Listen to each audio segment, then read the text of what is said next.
जय Hind guys. Now start और next video lecture. अपनी कड़ी को हम लोग आगे बढ़ाते हैं। जैसा हमने वादा किया था आपसे कि जो ही हमें रिस्पांस शीट SIR नेट की मिल रही है तुरंत हम उसका सॉल्यूशंस प्रोवाइड करेंगे और पूरा कंप्लीट सॉल्यूशन प्रोवाइड करेंगे। उसके पहले यहाँ कुछ कंट्रोवर्सी क्वेश्चन में आई है, तो हम ये सोच रहे हैं कि जो कंट्रोवर्सी जो क्वेश्चंस है पहले मैं उसकी एनालिसिस कर दूं, उसके बाद में तो हम बहुत सारे क्वेश्चंस ऑलरेडी लगाए हैं मेमोरी बेस, तो हमने देखा है तो लगभग वही है। बाकी जो क्वेश्चंस नहीं है उनकी पूरी मैं सीरीज ही बनाऊंगा। तो पहले जो कंट्रोवर्शियल क्वेश्चन है थोड़ा मैं उनकी बात कर लूं।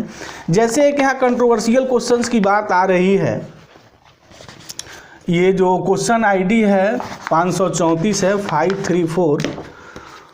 क्या है क्वेश्चन, पहले क्वेश्चन हम लोग देखते हैं। ये ग्रुप थ्योरी का क्वेश्चन है। कह रहा है कि let G be a group of order 24। एक कोई ग्रुप है जिसका आर्डर 24 है, ठीक है। तो which of the following statement are necessarily true. उसमें पहला कहा है कि G has a normal subgroup of order 3। G has normal subgroup of order 3, पहली बात है। दूसरा है वो ये कह रहा है कि G is not a simple group, कि ये सिंपल ग्रुप नहीं है, ठीक है। थर्ड ऑप्शन है यहाँ कि there exist a injective group homomorphism, injective group homomorphism from G to S8, ये है। और जो हमारा लास्ट ऑप्शन है वो ऑप्शन ये कह रहा है कि जी हैज ए सब ग्रुप ऑफ इंडेक्स 4, ये बात आई है। अब ये कंट्रोवर्शियल क्वेश्चंस की मैं एनालिसिस करने जा रहा हूँ। देखते हैं इसका क्या क्या ऑप्शन हो सकता है। जैसे वो ऑप्शन जो प्रोवाइड किया गया है वो थोड़ा सही नहीं लग रहा है। चलते हैं एनालिसिस करते हैं। Now let us start here. तो ये ग्रुप है जिसका आर्डर 24 है, सिंपली उसने ये दिया हुआ है CSIR में। अब ये ग्रुप आपका साइक्लिक भी हो सकता है, अवेलियन भी हो सकता है। अगर साइक्लिक है तो अवेलियन हो सकता है और नॉन अवेलियन हो सकता है। तो दो हम क्राइटेरिया है बांट दे रहे हैं। अगर ये ग्रुप मेरा अवेलियन है तो इसके जितने डिवाइजर्स होंगे हर डिवाइजर का सब ग्रुप बनता है, तो सारे नॉर्मल बनेंगे मेरे। तो 6 आर्डर का भी एक सब ग्रुप बन जाएगा।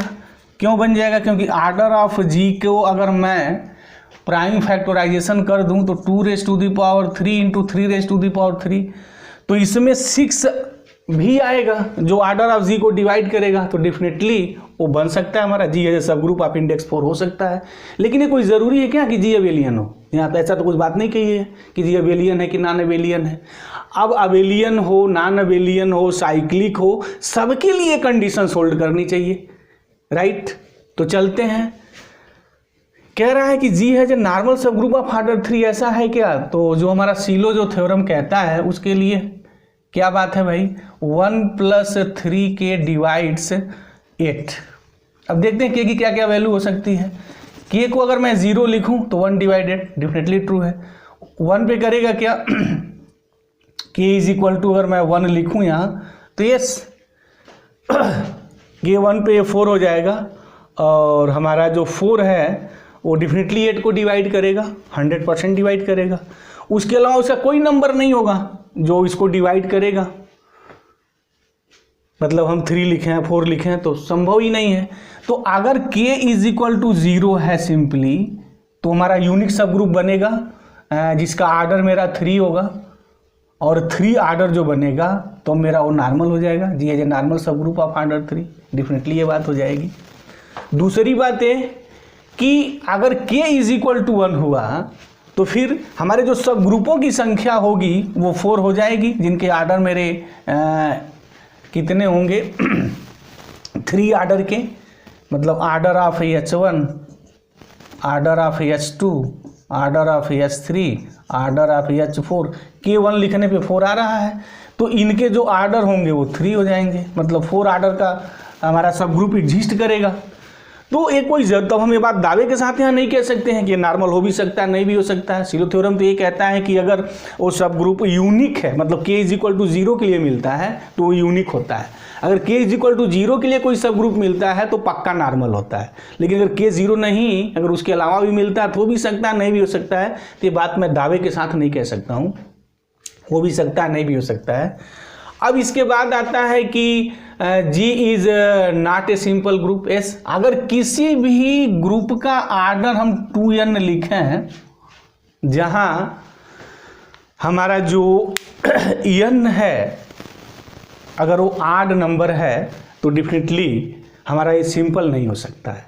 तो जैसे यहाँ 24 है तो उस चीज़ का है नहीं, लेकिन अगर हम लोग 1 + 2k की बात करें यहाँ 2⁻³ और k आर्डर ऑफ वो सब ग्रुप, सिलो सब ग्रुप जिसका आर्डर 8 है, तो k की वैल्यू मेरी 0 हो सकती है और k की वैल्यू मेरी 1 भी हो सकती है, क्योंकि k की वैल्यू अगर मैं यहाँ 0 लिखता हूँ तो k 0 लिखने पे 1 3 को डिवाइड कर देगा, नेचुरल सी बात। अगर k मैं 1 लिखूँ तो 3 हो जाएगा, 3 3 को डिवाइड करता है। तो जो 3 आर्डर का जो मेरा सब ग्रुप बनेगा वो मेरा नॉर्मल हो सकता है, नॉर्मल नहीं भी हो सकता है, राइट। तो अब आर्डर ऑफ G24 क्या क्या हो सकते हैं, जैसे हम एक बात अपनी करें जो नॉन अबेलियन जो मेरे ग्रुप हैं, क्योंकि नॉन अबेलियन पे ही बात सारी टिकी हुई है, और वो नॉन अबेलियन ग्रुप जैसे हमने सिमेट्री ग्रुप अगर S4 ले लें तो इसका आर्डर 24 होता है, सबको पता है ये। This is a non abelian group. Abelian की तो बात ही नहीं करनी है, अबेलियन की बात करेंगे तो धड़ल्ले से सब चीज़ होने लगेगा। मुझे नॉन अबेलियन पे आना है, तो नॉन अबेलियन हमारा एक ग्रुप सिमेट्रिक ग्रुप होता है S4 जिसका आर्डर 24 होता है, और इसमें जो हमारा 3 आर्डर का, अब इसमें ये जो हमारा नॉर्मल बनता है पक्का ये 4 तो बनता है, ऑलरेडी सबको पता है, और इसका जो आर्डर होता है हमारा 12 होता है, जहाँ तक 12 आर्डर कहीं ऐसी कुछ बात नहीं की गई है। और दूसरी बात ये है कि S4 जो होता है हमारा दिस, ये सबको पता है कि S4 is a what, this is the simple here, कि जो S4 है वो हमारा सिंपल ग्रुप होता है, नहीं right, S4 is a not a simple group, क्योंकि इसके पास हमारे जैसे 12 आर्डर है, एक कम से कम ये प्रेजेंट है 12 आर्डर का, जो इसका हमारा क्या होता है नॉर्मल सब ग्रुप होता है। तो अगर किसी ग्रुप का आइडेंटिटी और ग्रुप इटसेल्फ के अलावा कोई सब ग्रुप एग्जिस्ट कर जाए, वो नॉर्मल सब ग्रुप हो जाए, तो उसको हम लोग क्या कहते हैं कि वो सिंपल नहीं है। तो S4 एक ऐसा सब ग्रुप है जो जिसमें A4 जो हमारा, इसे हम लोग अल्टरनेटिव ग्रुप कहते हैं जिसका आर्डर 12 है, ये इसमें नॉर्मल होता है। तो G is a not a simple group, ऐसे बात दावे के साथ कही जा सकती है, 100% ट्रू है। 100% ट्रू क्यों है, रीज़न क्या है इसका? इसका रीज़न सिंपली ये है कि अगर ये अबेलियन हुआ तो फिर G नॉट ए सिंपल बात हो जाएगी, साइक्लिक होगा तब भी हो जाएगा, क्योंकि उसके बहुत सारे हमारे सब ग्रुप मिलेंगे जो नॉर्मल होंगे, ये तो बातें हो जाएंगी। अब वहाँ क्या कहा है, ये तो पक्का 100% option this is the true here. उसके बाद कहा there exist a injective group homomorphism from G to S set, नहीं हो ही नहीं सकता है, इंजेक्टिव 1 तो नहीं होगा, ग्रुप होमॉर्फिज्म की बात अलग है, हो या ना हो वो अलग मैटर है, इंजेक्टिव नहीं हो सकता, क्योंकि हम जानते हैं कि कोई भी फंक्शन इंजेक्टिव तभी होता है जब दोनों सेटों के बीच जो एलिमेंट होते हैं वो सेम होते हैं। इसमें एलिमेंट की संख्या 24 है और यह सेट में फैक्टोरियल 8 होता है, तो ये संभव नहीं है, दिस इज नॉट राइट। दूसरा कहा है कि G है जो सब ग्रुप ऑफ इंडेक्स 4, तो इसकी मीनिंग ये है कि ये 24 हो जाए और एक ऐसा सब ग्रुप मेरा एग्जिस्ट करे जिसका आर्डर 4 हो, तभी तो ये 4 आएगा। इंडेक्स 4 होने का मतलब हमारा क्या है, इंडेक्स 4 होने का हमारा जो मतलब है वो सिंपली ये है कि एक ऐसा सब ग्रुप 6 आर्डर का एग्जिस्ट करना चाहिए जिसका इंडेक्स मेरा 4 हो जाएगा। तो G है जो सब ग्रुप ऑफ इंडेक्स 4, इसका मतलब कि G के पास एक ऐसा सब ग्रुप होगा जिसका आर्डर 6 होगा। तो अगर मैं S4 ले लूँ तो इनकी धज्जी उखड़ जाती है। S4 में ये 1 2 3 4 इस सिंबल का जो मेरा ग्रुप बनता है, जो ग्रुप की दुनिया में सिमेट्रिक ग्रुप के नाम से प्रसिद्ध है, इसमें कोई भी 6 आर्डर का हमारा सब ग्रुप एग्जिस्ट नहीं करता है। तो कोई ज़रूरी नहीं है, हो भी सकता है नहीं भी हो सकता है, हो सकता है साइक्लिक और अबेलियन ग्रुप का एग्जाम्पल होगा, नहीं हो सकता है उसका है, तो हम पक्के दावे के साथ यहाँ उंगली नहीं रख सकते हैं। तो यहाँ जो ऑप्शन होना चाहिए ना, this G is not a simple group, ये इसका ऑप्शन होगा। अब नेक्स्ट थोड़ा हम कंट्रोवर्शियल पे आते हैं, जो स्टूडेंट्स के बीच जो तमाम जो कन्फ्यूजन्स क्रिएट कर रहा है। वैसे बहुत सारे क्वेश्चंस हैं यहाँ जो कुछ कन्फ्यूजन्स स्टूडेंट्स के बीच में रहे हैं, जिसकी एनालिसिस भी हो रही है, चल रही है। तो उसमें उस कड़ी को जो हमें जो कहा गया वो ये था कि जो हमारा क्वेश्चन आईडी 536 है 536, इसमें भी कुछ थोड़ी कंट्रोवर्सी की बात आ रही है। बहुत सारे स्टूडेंट्स का जो बिहेवियर, मतलब जो बातें हुई हैं, जो चीज़ें छन के आ रही हैं, वो ये हो रहा है कि इसमें भी कुछ प्रॉब्लम है। तो उसकी भी मैं एनालिसिस कर दे रहा हूँ, आप देख लें कि आपका ऑप्शन, उसका, इसका ऑप्शन कहाँ प्रॉब्लम है, किस स्तर की प्रॉब्लम है, वो सब सारी बातें हम कर दे रहे हैं। निर्विवाद रूप से मैं करने जा रहा हूं, और आप भी देखिए क्या ऑप्शन हो सकता है। जो हम कंसेप्ट लॉजिक यहाँ देने जा रहे हैं उसको देखिए, कंसेप्ट लॉजिक कहाँ तक सही है, कहाँ तक सही नहीं है, वो सब सारी बातें आप कमेंट भी करिए। एक और बात, अगर हमारे चैनल को आपने सब्सक्राइब नहीं किया है तो प्लीज़ इसको सब्सक्राइब कर लें, क्योंकि हम पूरा जो कंट्रोवर्शियल क्वेश्चन है तो उसकी भी एनालिसिस करूंगा, साथ साथ हम पूरा जो है इसका सॉल्यूशंस भी प्रोवाइड करेंगे। तो उस कड़ी में आते हैं, जो क्वेश्चन आईडी हमारी 536 की है, ये इरिड्यूसिबल पे क्वेश्चंस बनाया था CSIR वालों ने। इस बार फंक्शन ये डिफाइन किया था पॉलिनोमियल का A0 A1x plus A2x square ANxN था, ये था। Be a polynomial with AI belongs Z। चलिए इंटीजर कोफिशिएंट से आ रहे हैं फार, थोड़ा मैं क्वेश्चन पूरा लिख दूं तभी एनालिसिस करने में ना मज़ा आएगा, नहीं अदरवाइज चीज़ें मज़ा से बाहर हो जाएंगी। लेट P बी ए प्राइम, ठीक है, P हमारा कोई प्राइम है, चलिए अच्छी बात है। सच दैट है कि P डिवाइड्स AI, यही गेम खेली गई है। कैसी गेम है? फॉर ऑल लिखा है 1 less than I less than R equal to N and P square does not divide. CSIR वालों ने अच्छा यहाँ गेम खेली थी। तो which of the following statement are true, ये कहा है। अभी स्टेटमेंट भी मैं लिख दे रहा हूँ कि जो कंट्रोवर्सी, आप भी उस सब की चीज़ को समझें कायदे से। F is always irreducible. Second है F इज ऑलवेज रिड्यूसिबल। चलिए जी, थर्ड देखते हैं क्या गुल खिला रहे हैं। F कैन समटाइम्स, यही बवाल हो रहा है, बी इरिड्यूसिबल, और यही इसका ऑप्शन भी दिया हुआ है। तो हम अभी एनालिसिस कर दे रहे हैं, इनके थोड़ा पोस्टमार्टम कर दें। Reducible can sometimes be reducible. चलिए, कभी इरिड्यूसिबल है, कभी रिड्यूसिबल है। और एक लास्ट ऑप्शन में इन्होंने कहा है कि F can have degree 1, can have degree 1। चलिए एनालिसिस करते हैं, आइए शुरू हो जाइए, देखिए क्या है। ठीक है जी, कह रहा है कि हमारे पास एक पॉलिनोमियल दिया गया है n डिग्री का, और AI बिलोंग्स Z का मतलब तो समझ में आ रहा है आप लोगों को कि इंटीजर कोफिशिएंट्स हैं, और यहाँ I का वेरिएशन 0 से ले तक N तक है, मतलब इसके सारे कोफिशिएंट की यहाँ बात कर दी गई है।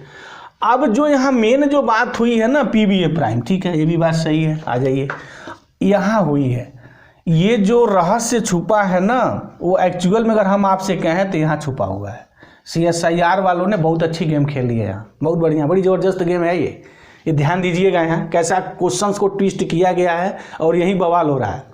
जो आइंस्टीन क्राइटेरिया की जो आप बात पढ़ते हैं, जो जानते हैं ना, वो ये है कि अगर ये कोई पॉलिनोमियल है आपके पास तो P डिवाइड से A0 होता है, P डिवाइड से A1 होता है, and so on, P does not divide AN होता है, और एंड होता है कि P square also does not divide से A0। अब यहाँ देखिए, ये तो कह रहा है कि P square does not divide AN, यहाँ तो ये बात ला दिया, P square does not divide AN, ये लिखा है ना, A0 होना चाहिए। देख लें एक बार क्वेश्चंस को, सही कर लें कि p square does not divide a n. ओहो, पहले ही आइंस्टीन क्राइटेरिया फेल होने लगी कि पी डिवाइड से नॉट, पी डिवाइड से 1 और पी डज नॉट डिवाइड से एन, ये होता है, और p square does not divide से नॉट, तो आइंस्टीन क्राइटेरिया यहाँ नहीं लिखी गई। तो फिर ये जो इरिड्यूसिबली और जो रिड्यूसिबल का जो इरिड्यूसिबल या रिड्यूसिबल का जो तमाशा हो रहा है इस क्वेश्चन में, क्या मतलब है भाई यहाँ तो इस आप पॉलिनॉमियल को आइंस्टीन क्राइटेरिया ये कहती है कि p डिवाइड से नॉट। अब यहाँ देखिए कि p डिवाइड से i है तो i का वेरिएशन 1 से लेके n तक है, तो यहाँ तो बात सही है। p नहीं, p जो है हमारा 1 से लेके n तक डिवाइड करता है, जबकि p डज नॉट डिवाइड से n होना चाहिए। और p square does not divide an, तो an का मतलब नहीं, p square does not divide से नॉट, तब तो आइंस्टीन की क्राइटेरिया फुलफिल होती, तब हम कुछ बात करते हैं वहाँ इरिड्यूसिबल है या रिड्यूसिबल है। ये तो आइंस्टीन को ही कायदे से नहीं लिखा गया है, वही घुमा तुमा के तो वो अनट्रंडम वो लिख दिया गया है। तो अब हम कैसे दावा करेंगे कि एफ इज ऑलवेज इरिड्यूसिबल होगा? अगर ऐसा होता यहाँ कि p डिवाइड से i और i का वेरिएशन 0 से लेकर के n-1 होता। अब देखिए मैं इसकी एनालिसिस कर दे रहा हूँ कायदे से, आप समझिए इस चीज़ को, अटेंशन होना चाहिए आपका बोर्ड पे। अगर p डिवाइड्स ai होता for all 0 less than or equal to i less than or equal to n-1, ये होता। और p square does not divide p does not divide से n और p square does not divide a naught, तब तो Einstein criteria को fulfil करता, तो है फुलफिल है ही नहीं। तो मैं एक बात दावे से नहीं कह सकता हूँ कि एफ ऑलवेज इरिड्यूसिबल होगा। अब यहाँ ऑलवेज भी गेम खेली है CSIR वालों ने अपने बचने के लिए, अगर ऑलवेज नहीं लिखते तो फिर वहाँ मामला गड़बड़ा जाता। उन्होंने कहा कि एफ इज ऑलवेज इरिड्यूसिबल, कि एफ हमेशा इरिड्यूसिबल होगा। नहीं साहब, कोई ज़रूरी नहीं है। एफ इज ऑलवेज रिड्यूसिबल, वो हमेशा रिड्यूसिबल होगा नहीं, ये बात भी मैं दावे के साथ नहीं कह सकता हूँ, नेवर। लास्ट ऑप्शन क्या है? F can have degree 1। ये क्या है भाई, कौन तमाशा हो रहा है? एफ कैन हैव डिग्री 1, इससे एक ये कंडीशन से हम ये बात कैसे कर सकते हैं कि एफ की डिग्री 1 हो सकती है, 2 हो सकती है? भाई एफ की डिग्री कुछ भी हो सकती है, हम ये बात दावा के साथ थोड़ी कह सकते हैं, तो ये भी गलत। तो फिर ऑप्शन सी का था एक सही होना था, तो ऐसी बात नहीं है, सही होना था इसलिए मैं इसको सही कर रहा हूँ। No, f can sometimes be reducible, can sometimes be reducible, ऐसा हो सकता है। ऐसे बहुत सारे पॉलिनॉमियल से मैं लिख सकता हूँ जहाँ जो क्राइटेरिया दी हुई है सब कुछ फुलफिल करे और रिड्यूसिबल भी हो जाए और इरिड्यूसिबल भी हो जाए। तो जो स्टूडेंट इसको आइंस्टीन क्राइटेरिया की बात ले रहे थे या जो कहीं कंट्रोवर्सी की बात कर रहे थे, तो मुझे नहीं लग रहा है कि क्वेश्चन में कोई कंट्रोवर्सी होनी चाहिए। हमने पूरा इसको लॉजिक और कंसेप्ट दिया है। अगर आपको प्रॉब्लम है हमारे लॉजिक और कंसेप्ट से तो आपका स्वागत है, आप कमेंट बॉक्स में जाइए, कमेंट करिए, या आप हमारे व्हाट्सएप नंबर 9452310182 पर अपनी विचार भेजिए, क्वेश्चन भेजिए जो आपको प्रॉब्लम है। हम फुली जो है उसका सॉल्यूशंस प्रोवाइड करेंगे और डिस्कस भी करेंगे। तो हमारे समझ से जो है इसका यहाँ कोई कंट्रोवर्सी वाली चीज़ नहीं आनी चाहिए। Option 3 is the right here, 3 उसका राइट आंसर होगा। और CSIR वालों में जो यहाँ वो ऑप्शंस की बात की है उसमें वही लिखा है, F can some time be reducible and can some times be reducible. Yes, this is the right one, ये राइट है। तो मुझे उम्मीद है कि ये जो कंट्रोवर्शियल क्वेश्चंस था इसका कंसेप्ट आपको समझ में आया होगा। कुछ कंट्रोवर्शियल क्वेश्चंस और हैं तो धीरे धीरे मैं पूरा उसका सबका सोल्यूशन से प्रोवाइड करूंगा और लॉजिक विद कंसेप्ट के साथ कि क्या कंट्रोवर्सी है, क्या लोगों को समझने में प्रॉब्लम हो रही है, वो सब सारी बातें होंगी। तो थैंक यू गाइस, जय हिंद।